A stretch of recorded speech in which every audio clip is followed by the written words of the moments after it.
Pro Tem Gearbaugh. Additional question from Councilmember Dillon. Thank you. Just more of a statement. I do want to concur with what Mr. Gearbaugh just said, that I do think that when we do budget amendments, having a work session and sort of digesting it a little bit deeper might be helpful, just to sort of see where we lie and how it aligns with our strategic plan and such, and that we're still on target. I know this year we did have extensive amounts of project overages, and just making sure that we're kind of keeping on track.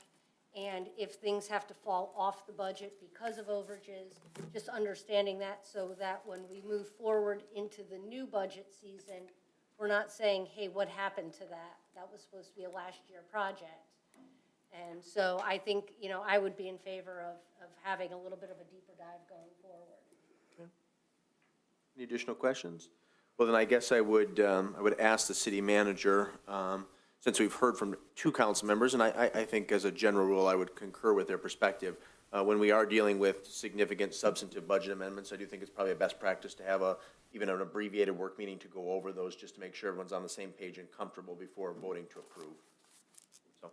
We can accommodate that in the future. Great. We will have one more amendment for this fiscal year, Correct. probably in May or June, so. Very good. Thank you. Is there any subsequent discussion on the motion? It's been moved by, again, Mayor Pro Tem Gearbaugh, seconded by Councilmember Del Orco to acknowledge and to approve. All those in favor signify by saying aye. Aye. Opposed say nay. Ayes have it, the motion carries unanimously. We move on to new business item C-22-53, Board and Commission Background Check Policy. This will be a motion to approve or not to approve the Board and Commission Background Check Policy as submitted. Move to approve.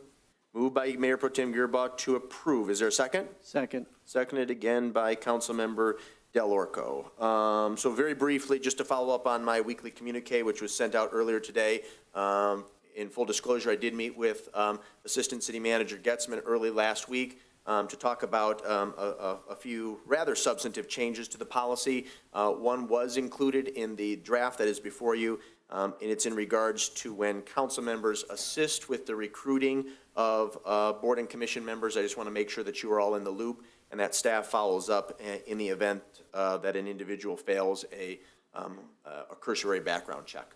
So with that, I will defer to the Assistant City Manager, Ms. Getzman, in the event that she cares to make a comment on this policy.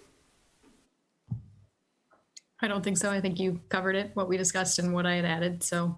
Okay, very good. City Manager O'Toole, is there anything that you'd like to add at this time? No, nothing additional. Thank you. Okay. Are there questions for the Assistant City Manager, or I guess myself? Councilmember Dillon. Thank you. I'll lead in with what you just ended with, which was the contact back to a council member. And I don't know whether Ms. Getchman is able to answer this, or if this is city manager legal question or whatever. Is there privacy concerns with sharing information with people outside of the HR department? I think what the mayor was just alluding to was if I had recommended Joe Smith to a board and he came back with a negative response on his, I think the language now is saying I would be notified of that, but I think that's an invasion of his privacy because it's not really I just would rather see a system in place where the candidate just withdraws their application for consideration. I'm just not sure where that line is. I can speak to what we discussed with HR on this subject. The council person would not know the individual results of no council person, the mayor, no council person would know the results of independent background checks. What you'd simply learn is whether HR recommends or does not recommend that we proceed. Okay. And then I'd like to sort of go back to the beginning of what exactly are we checking for, and are we checking every single person for any committee? You want to take that, Colleen? Absolutely. So when we run background checks, we're legally obligated to only consider items that are flagged directly relevant to the position that they will fill. So we would have to see something that was recent and relevant to the work that they would be doing for the city, and the same applies when we do this for an employee. If that threshold isn't met, we would still, move forward with recommendation. If something is flagged, we are obligated to have a conversation with the individual so that they have an opportunity to maybe explain any mitigating circumstances. Again, that would weigh into any consideration of recommend or not recommend. Okay, but it is the same background check for any person applying. It doesn't matter what type of a board you sit on. Correct. So, We use a standard background check service. and what does that include? Elle, do you want to cover that? Yeah, I mean, if I'm just using iChat, it's just going to be a very basic background check. It's not going to get into like, I mean, it's still compliant with like the FCRA and everything, but it's essentially just looking at like what the state police, like if anything pulls up from that history. Okay. I guess I'm just still concerned about the relevance of a background check in proportion to what the committee is. If it's not a committee that's dealing with children or dealing with finance, I'm not really sure that that's the way that I would want to proceed. I don't know that it's relative to that. So I'm very concerned about that piece. Okay, fair enough. Any additional questions or comments for staff or for the record this evening? No? Easy enough. Colleen, anything else you'd like to add? No. Okay. We do then have a motion on the floor, moved by Mayor Pro Tem Gearboss, seconded by Del Orco, Councilmember Del Orco, to approve. I'll call for the vote. All those in favor signify by saying aye. Aye. Opposed, say nay. Nay. Ayes have it, and the motion carries 5-1. We move on to new business item C-22-54. This is precinct 4 voting location. This will be a motion to acknowledge receipt of the March 1st, 2022 memo from City Clerk Royal and to approve or not approve a voting location of precinct 2 to be located at the First United Methodist Church. Move to acknowledge and approve? Moved by Dillon to acknowledge and to approve. Is there a second? I'll second. Seconded by Kraus. Clerk Royal, the floor is yours.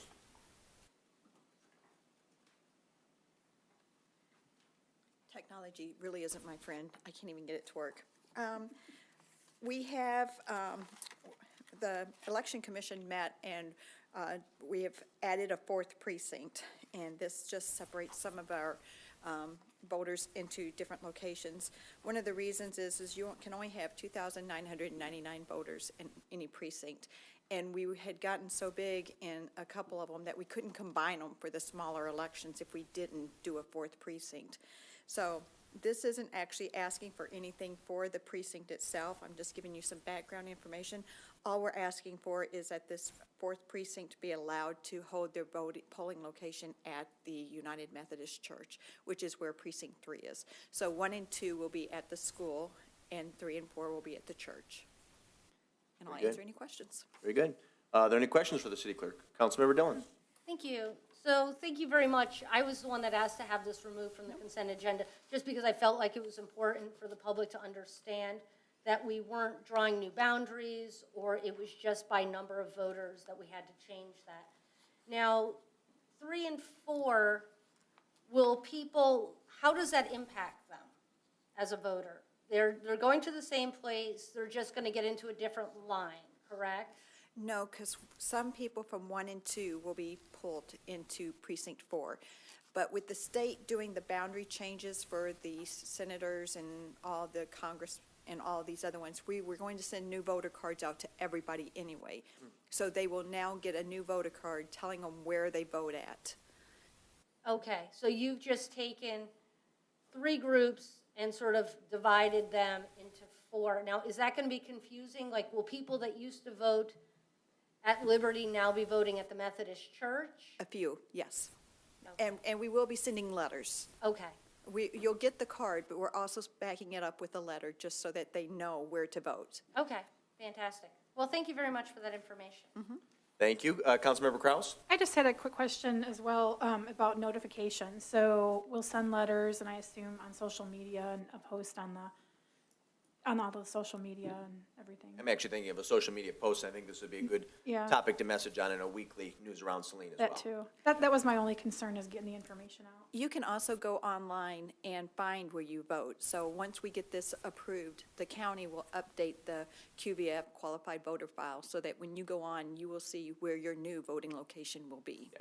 But I think the point is well taken, that if you're in a new precinct and you're voting in a new location, we definitely want to be proactive in getting that word out. Right. Okay. Thank you, Councilmember Kraus. Councilmember Kamara-Sulek, did you have a question? I did, and that answered it as far as making sure people know where they're going. Thank you. Easy enough. Anything else for the city clerk? Thank you, Terry. Then we have a motion on the floor moved by Dillon, seconded by Kraus to acknowledge and to approve. All those in favor signify by saying aye. Aye. Opposed, say nay. Ayes have it, the motion carries unanimously. We move now to new business item C-22-56. This is priorities and strategic goal areas, strategic plan. This will be a motion to approve or not to approve the priorities and the strategic goal areas as submitted. So moved? To approve, Councilmember Kamara-Sulek? Yes. Thank you. Is there a second? I will second that. Seconded by Kraus. Thank you. City Manager O'Toole, do you care to make a brief obligatory comment? Certainly. This report marks the conclusion of our vision setting 2023 process. If you recall, that process involved us hosting a community survey, multiple public meetings, and then gathering input from staff, residents, and of course, members of council themselves. Very good. Any questions or comments for the city manager? Mayor Pro Tem Gearba. Yeah, one of the reasons why I removed this from consent agenda is that despite having the public meetings and so forth, we didn't have a really great attendance. So making sure that perhaps our media promotes this or kind of reviews it and we talk about this, I think one of the things is we need to promote this through our website, potentially, have that out there on cityofsaline.gov, our Facebook page or whatever else we can do it, so people understand what we're doing in this next year. One of my questions I have in terms of process, one, how will we be getting reporting back as we achieve this, which has always been one of the issues that we've always brought up? Is it going to be quarterly, 6 months, or is it just progressively throughout the year? And then the other part, how do we amend some of this? I think one of the things we talk about promoting the 411 way of contacting, but now that we have our new website, Yeah. and we don't have a name for that, I don't know what we It's, call it. it's, Citizen it is request? called something, citizen request. Citizen request. Pretty generic. Yeah. That somehow we incorporate that into this, and I'm just wondering, is there a way that we need to address this so we going forward as things change or need to be? Well, first, if I may, I think the new reporting tool online for citizen complaints, unless there's objection for the dais, I think that could be added without objection. So city manager, between you and the city clerk, if you could add that, because that is a portal for our residents, property owners, business owners to report issues to the city. It wasn't established when these goals were first set, but it's in place now, so that should certainly be added. Would you care to address Mayor Pro Tem Gearba's initial question about reporting back to City Council? Yes, the intent would be to report quarterly using a similar template we have with our past strategic plans that identifies the different strategic goals and where we are in progress in terms of who's responsible for what tasks. Excellent. That's what I was hoping. And it'll be more kind of, is it similar to what we had received from your predecessor, or this will be more designed? Well, it'll be similar in the content, but slightly different because now it's about very, very specific items and not necessarily broad goals. Excellent. So it should have more detail as to what exactly has been done. Thank you. That's very helpful to understand. Councilmember Dillon, did you have a question? I do, just for public clarification, so that we understand the timeline for this. Maybe the city manager can address that, because this was dated back in December, and then we talk about it being a 12 to 18-month plan, but it's also got aspects of, we used to have it more as like 1 year, 5-year type goals, and just so that we're on a realistic time frame as to what exactly we want with it. I mean, if you remember when we did this, we had very brief bullet points. And so I think going back to what Mr. Gearba had said is sort of how we elaborate on that. And, during the next 12 months, is there just a piece of this that we were going to tackle? Is it a whole big issue? Some of them are perpetual, ongoing issues. And so just so that we can kind of have our own scorecard for it. So one of the things that I would suggest, and I'll be happy to communicate to our department heads, is as we're going through the FY23 budgeting process, where items specifically tie, especially to those items that are identified as essential, including notes in our budget to show that, you know, this is related to community livability task 1, it's, you know, Curtis Park Dog Park, so that you can see in the actual budget where it ties to our strategic goal areas. Right. Yeah, because that's what I've said this all along, and I think you and I have had conversations. What I'd like to see, my vision of this is to see our strategic plan, our capital improvements plan, and our budget, and our master plan all kind of working together, and so that everyone sort of knows that we're following the same path, and that we don't have things like, you're gonna eventually have one-offs on things, but to see that we are making progress and staying focused on what our initial goals were, or if they need to be updated to some other direction. Thank you. Thank you. Any additional questions or comments for the city manager? Any subsequent discussion on the motion? There appears to be none. We have a motion on the floor moved by Commander Sulak, seconded by Kraus to approve. All those in favor say aye. Aye. Opposed say nay. Ayes have it, the motion carries unanimously. We move on to new business item 22-68, employment contract for Police Chief Marlene Radzik. This will be a motion to acknowledge receipt of the March 1st, 2022 memo from City Manager O'Toole and to approve or not to approve the employment contract for Police Chief with Marlene Radzik effective March 7th, 2022. Approve. Acknowledge and approve. Oh, boy. Dylan's going to be the mover to acknowledge and to approve. And who is the second? Del Orco? Thank you, sir. Let's begin with City Manager O'Toole. Well, I'm very pleased to be able to present this item to council. I think that there's strong support both internally and hopefully from this board to see Deputy Chief Radzik now move formally into the role of Police Chief. I cannot think of anyone more qualified for the role, and frankly, Marlene has already gone above and beyond to prove her commitment to this community and what an incredible asset she is to this organization. So this agenda item does come with my strongest support. Very good. That was quite eloquent and to the point, and I wholeheartely agree. I think soon-to-be Chief Radzik is a phenomenal public servant who has dedicated her life to protecting the citizens of Washtenaw County, and of course Saline more specifically. Chief Radzik, is there anything that you would like to state for the record this evening? And if you would indulge us, perhaps you could talk a little bit about your ongoing efforts to fill your soon-to-be vacated position, the Deputy Chief here at the Saline Police Department. Sure. So contingent upon your approval of my contract tonight, this evening, I have identified a strong candidate to serve as the next Deputy Chief. This individual comes with a lot of experience here in Washtenaw County in executive leadership. We both have a service heart, and I think our skill sets will complement one another. So having said that, I just really want to thank you all for giving me this opportunity to serve as your next police chief. Very good. And I'll also state for the record, because I've discussed this with the city manager and with Chief Radzik, but assuming we stay on the same trajectory, I think we're looking to do a formal swearing-in ceremony for both Chief Radzik and the new deputy chief at our first meeting in April. So we'll begin our conversation on utility rates a little early, and then hopefully have a public reception with some refreshments beginning around 6:30, 6:45, and then do the swearing-in promptly at 7 o'clock. And we will be sending out a press release to that effect in the next week or so. Okay. Why don't you hang tight there, Chief Radzik? Comments for, questions for either the city manager, the chief, or we would welcome your comments for the record. Let's start with Councilmember Kraus. Thank you, Mayor. Very excited. Not only is Marlene a colleague, but she's a friend of mine, amazing person willing to listen and help, and I really am excited in a weird way for this. I mean, I'm so proud of you. Thank you. So I heartily support this and look forward to what you can continue to work on from what Chief was working on, Chief Hart. Yes. Thank you. Keep it going. Thank you. Very good. Additional comments, questions for the record? Councilmember Kamir Sulak. Thank you for being here and the succession plan to be able to rather seamlessly transition. This, I think, is an ideal situation, wholeheartedly support. I think this is really good planning.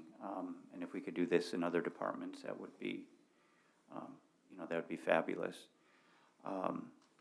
We know, just for the public, that you're going to continue the accreditation and, as far as I know, all the initiatives that former Chief Hart had started. Yes, sir.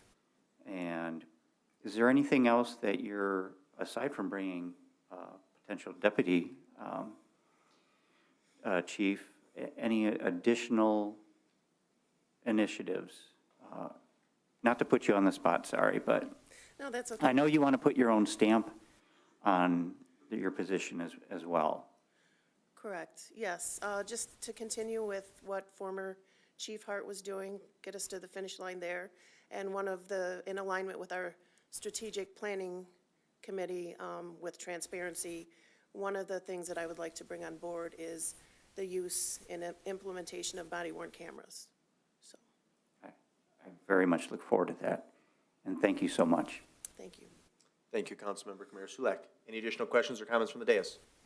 Mayor Pro Tem Gearba. Just a comment, appreciate you being able to step up into this position. I know it was a quick event and everything, quick. but understanding that you're willing and able to take on this charge and continue to make us a great community to live in and being safe and secure, we put it all in your hands, and we appreciate that. Thank you. Thank you. Mr. Delorco. I just wanted to say, proud to endorse this move. I think you're uniquely positioned to hit the ground running with your years of experience in Washtenaw County, as well as the key signature roles you've had on the Strategic Planning Commission. That's been a mountain of work that you've had a very key role in moving forward, and I have every bit of confidence in your ability to execute the role faithfully. Thank you. Anything else? Okay, thank you, Marlene. Thank you. We have a motion on the floor moved by Dillon, seconded by Delorco, to acknowledge and to approve. All those in favor signify by saying aye. Aye. Opposed, say nay. Ayes have it, and the motion carries unanimously. Congratulations, Chief Radzik. We move on to agenda item 22. Yeah. And I should note for the record, your husband, retired Lieutenant Mike Radzik, did sneak in. So we acknowledge him and thank him for his presence this evening. You also have a number of your colleagues with us as well. Is he going to be the deputy that you're bringing on?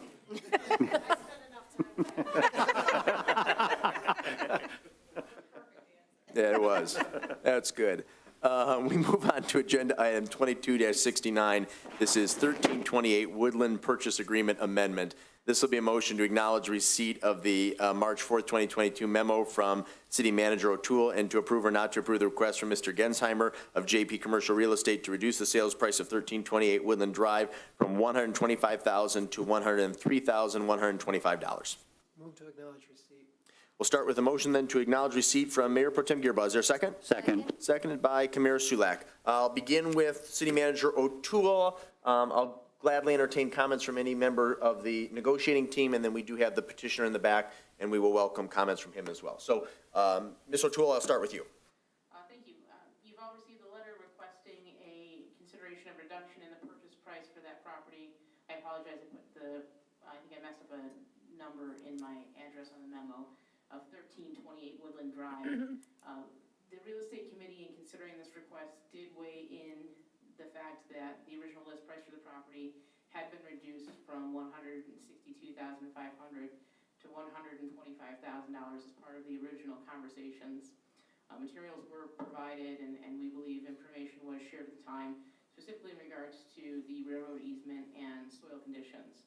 There are some additional items that came up during due diligence, but there was not consensus from the real estate committee to consider any further reduction at this time.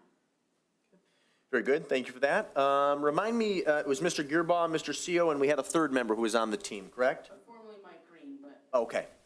So let's begin with Mayor Pro Tem Gearbaugh. You don't have to comment, but if you care to make a comment as a member of the bargaining team, we would welcome that, Mayor Pro Tem Gearbaugh. I think that's a similar thing. We made accommodations for this for both the special use and for the fact that it's one of our last lots in the industrial park, and I think for what's being put on there, had this been a significant investment of $10 million or more, maybe we might consider that.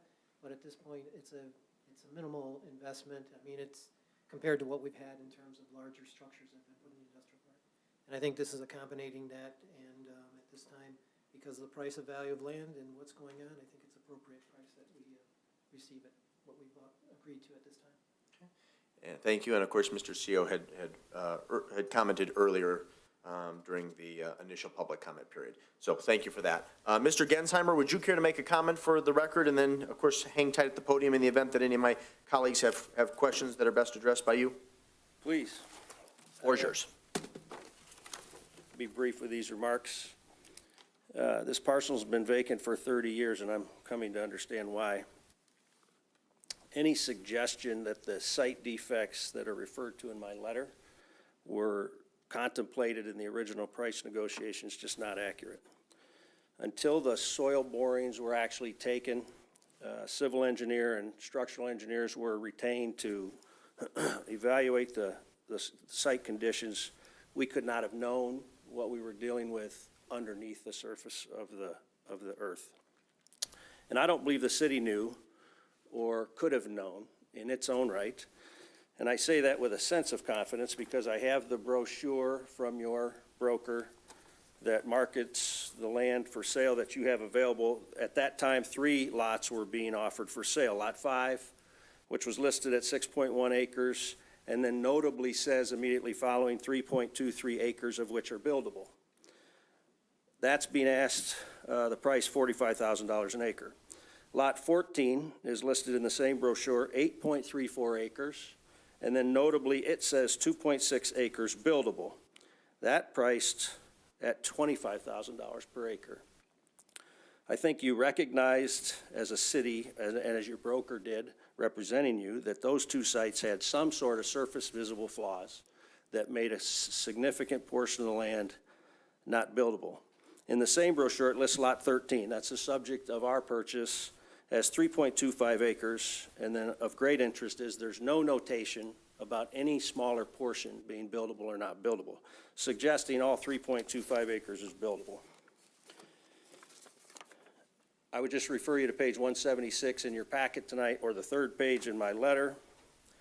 That is the site plan. The pink line outlines the 3.25 acres. Highlighted in yellow is the portion that is usable on that site outside the floodplain, outside the setbacks, and outside the railroad easement. The brown area is the building we've located on the yellow area. The brown area maximizes the building you could get on that site reasonably. Underneath the brown area is what we discovered. Where the building is going to sit 3 feet below ground is a trapped layer between 8 and 12 inches thick, trapped between 2 layers of clay. We have to dig down and deal with that. It's saturated, completely flooded out. There's no way anybody could have known that. You folks, your broker, or us. But what we have is instead of 3.25 acres, we have less than 1.5 acres. And what we have to do, that we learned through our due diligence over the last several months, is spend an extra $85,000 to $90,000 to accommodate the conditions underneath the Earth's surface. That's why we feel it's appropriate we bring this issue to you. In the purchase agreement, it calls for a due diligence period. We couldn't have identified this until we got into due diligence.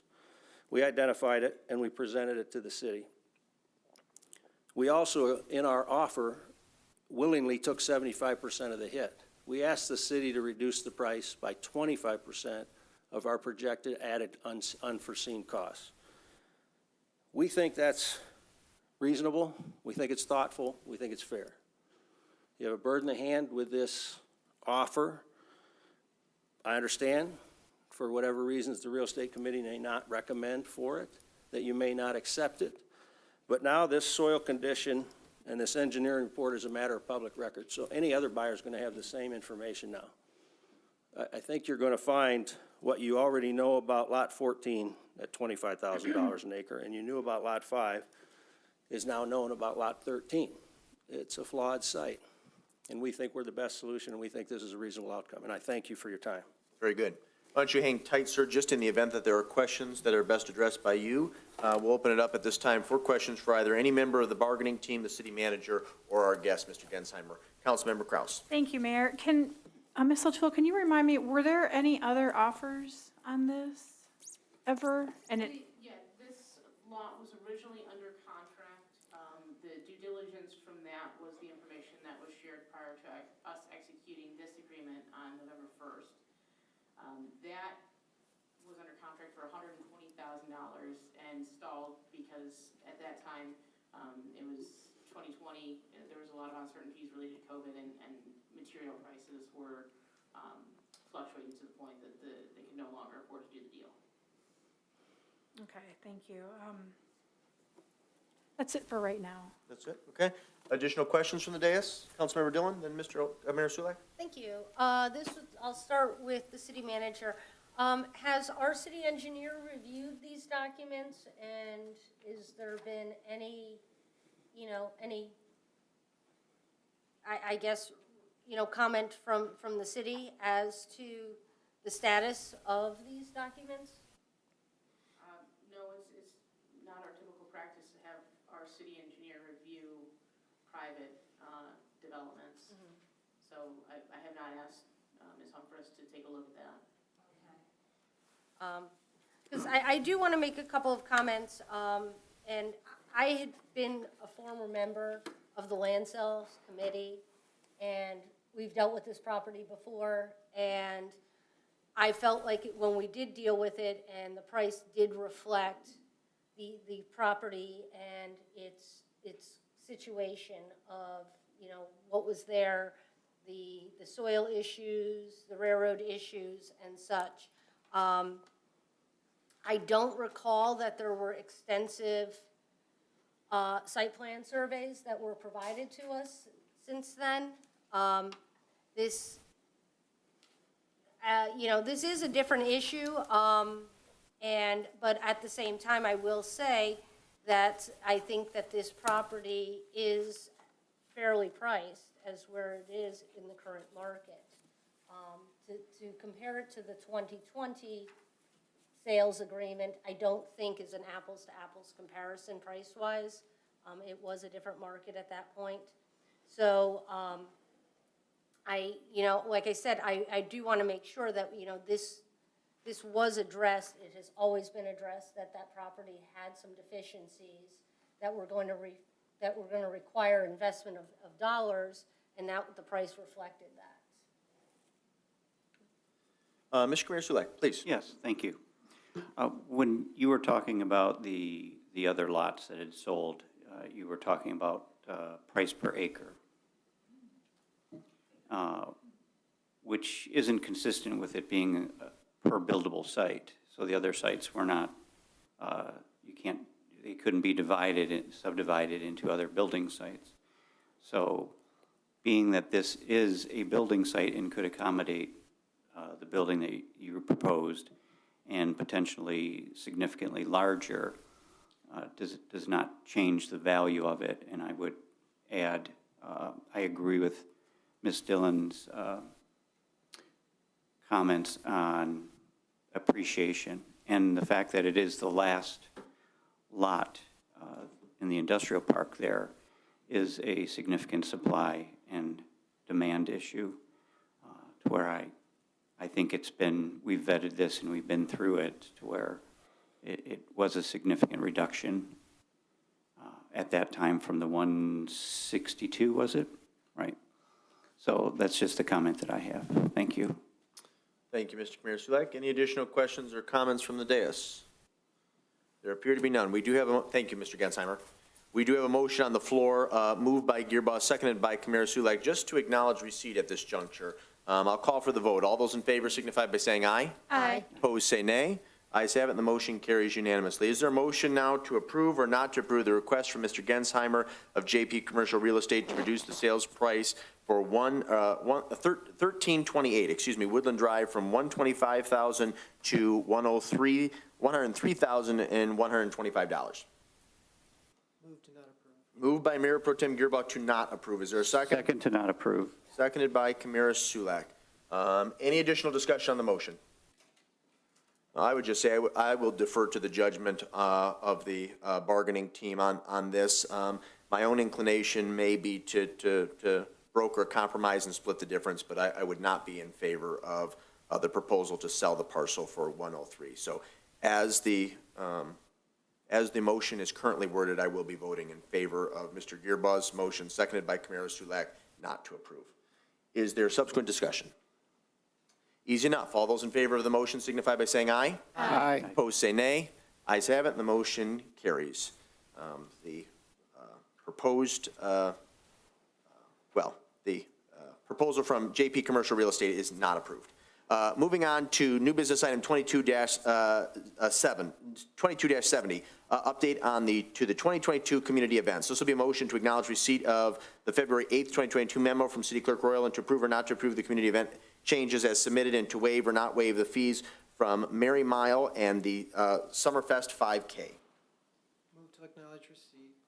We'll start with a motion to acknowledge receipt from Mayor Pro Tem Gearba. Is there a second? Second. Seconded by Dylan. I'll get you on the next one, Mr. Camara Sulak. City Clerk Royal, would you care to make a statement? And I think we have some guests who might be able to add some additional perspective. Yes, in December, I went over my memo, in December, we had approved the 2022 community events, but there were some changes in staffing going on at the chamber, and so we didn't get the tree lighting and the Christmas parade in. They did give this, and we did do an estimate, so it was pretty close to the same. The one thing that was not included was the police fees for the Merry Mile and the Summerfest 5K. They do run along, the Merry Mile runs along the same as the parade route, but because they have a time difference, there is additional fees by the police.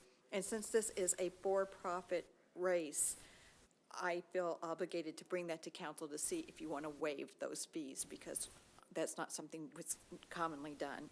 So I broke down the fees for all the community events so you can see them all in front of you. And I'll be happy to answer any questions. Very good. Before we entertain questions to our city clerk, we have Derek and Lynn in the back. Would you care to make any statements? Sure. Good evening, Derek Stern. I'm, amongst other things, a cross-country coach with the Saline cross-country program. From the overall perspective in terms of Merry Mile and the Summerfest 5K, both events are our main fundraisers for the program. So as Clerk Royal pointed out, they are for-profit, if you will, to help our program to bring in funds. We also, as part of what we do for the run, for both runs, we try to bring more members, more community members and non-community members, quite frankly, to the downtown Saline area. So we've been very successful in bringing a lot of people downtown. In this past year, actually, with the Summerfest 5K, we actually gave away some gift cards to local businesses to encourage people who came downtown to also go and patronize those local businesses too. So we've always appreciated the partnership with the city and to put these events on and again showcase our community as well. Obviously, Summerfest 5K is part of Summerfest events, and the Merry Mile is that unique opportunity to run a hopefully fast mile down Michigan Avenue when it's only closed twice a year. So it's kind of a fun event for runners. Very good. Thanks, Derek. Yep. Lynn, we appreciate your attendance this evening. Is there anything you'd like to add for the record? No, thank you. Easy enough. Well, hang tight in the event that there are questions that are best addressed by either one of you. Are there questions for the city clerk or our guests? Mr. Camara Sulak? Yes, just a couple quick questions. What has the attendance been for the Merry Mile and the Summerfest run? Yeah, that's a great question. So obviously, we've been virtual for a couple of years. Coming out of the pandemic and going back to in-person, we've seen a lot of races in the area actually decrease attendance. I was actually just at one this weekend down in Columbus, Ohio. Usually has 1,000. They had about 850. We've actually increased our attendance at both the Summerfest 5K and the Merry Mile. We've been at we were just over 200 for the Summerfest 5K, and we were 195, I think, for the Merry Mile. So, quite frankly, much larger than I ever dreamed of. Very happy to get that many people to come and, again, see the city. Okay, and you said this is the main fundraiser for the cross-country program? It is, yes. All right. And are there cross-country runners that volunteer and participate in the run? Yes, so for the Summerfest 5K, we ask all of our runners who are in town, because it is during summer, to either participate in the event by running or volunteer their time staffing places where we have traffic or staffing the school area where we run through as well. Okay, So it contributes to both of those, both events? Yes, and has they- strong community involvement? Yes, and they participate, they also take care of packet pickup and all of the other things that we have to do in order to make the run a successful event. And we get people coming back because of our volunteers. You're only as good as your last race, and you're only as good as your volunteers. And because of our volunteers, and that's our kids, that's our runners, they are bringing people back in because we put on a good event. Okay. I'm thinking I might need to get some miles going and get prepared. Call me anytime, we'll go for a run. All right, thank you. Thank you, Mr. Mayor Sulek. Councilmember Dillon. Thank you. I do have one question about the Summerfest 5K. And that's, you did provide a map, and I apologize that I just couldn't quite follow the way the loop went. As far as roadways and intersections, so are you using police at road crossings, or do you use your own volunteers? I'm trying to figure out where the police cost is for that one. Yeah, so we start actually right in front of City Hall, and we go up to the bike path and cut through the library. So where we have the major intersection on the road, we have police presence there to block traffic from coming through, and then our runners are out pretty quickly, so there's a period of time where we can allow traffic to flow, and then we stop it as our runners come back. So we do have police presence there to make sure that traffic does not come onto the course and obviously potentially hit runners. So we do have that police presence there. Okay. And it is a one and done start? Everybody starts at the same time, or do you have a staggered start? No, everybody starts at the same time. So then you know the last person, and so you're able to sort of follow the track of that and know that the path is cleared, that there isn't a straggler behind. That's correct. We have a lead bike that goes out with the front runner, and we have a trailing bike that comes in with the last runner. Fantastic. And we also have a cutoff time, so we close the course at an hour and have everybody go to the sidewalk if they're beyond that point. We've worked with the city and we've worked with the police department over the years too. This event used to run exclusively on city streets. We've been able to engineer it so that we can now go to the bike path, take the sidewalk in front of the library and go down around Liberty and come back up. So we're a lot on school property, and so we've been able to minimize road closures from past events. Fantastic, I appreciate that. I have two other questions, Mayor. One is for the clerk.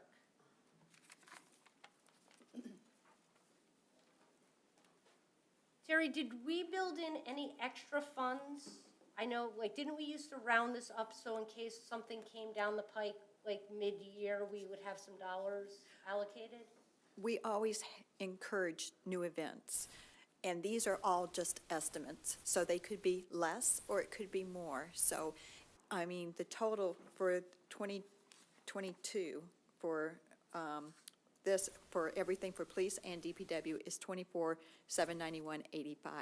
That does not include DPW or police regular time. It only includes DPW or police overtime. So this is as close to the numbers as I can get. Okay. No, that's fine. I just thought that we used to sort of put a blank line in Yes. and then sort of round it up to say 26,000 or something. We did, but then the pandemic hit, and so a couple of Right. years we had nothing. So right now, we just encourage people to do anything, to bring events forward. Right, okay, that's fine. And then my last question is for the city manager. I'd like to, at some point, to sort of create a policy, because I don't want other organizations coming forward saying, well, you allowed this for the cross-country. And so just sort of setting some parameters as to why we allow this, but we don't allow other private organizations to do it. And just so that there's some guidance for both council and for the public when they want to bring projects forward. Sure. Awesome. Well, thank you very much. Thank you. Additional questions for Clerk Royal or our guests? No, easy enough. Terry, thank you. Derek, Lynn, thanks very much. We have a motion on the floor just to acknowledge receipt. It's been moved by Mayor Pro Tem Gearboss, seconded by Councilmember Dillon. All those in favor say aye. Aye. Opposed say nay. Ayes have it, the motion carries unanimously. How about a motion now to approve or approve or not approve and waive or not waive? To approve and to waive. Moved by Mayor Pro Tem Gearbock to approve and to waive. Is there I'll a second? Second? Seconded by Camara Sulak. Any subsequent discussion? Mayor Pro Tem Gearbock. I agree. When we get into this aspect of fundraisers and things for different units, it gets to be a concern about how we're spending taxpayer dollars. But considering most of these occur during a bigger event and the fact that it's really just police service and it's not a huge dollar amount, and we do have other organizations that participate that are fundraising, examples being Oktoberfest and Summerfest, there's a gray area there. I think where I get more concerned is if we're having to provide significant services and have to provide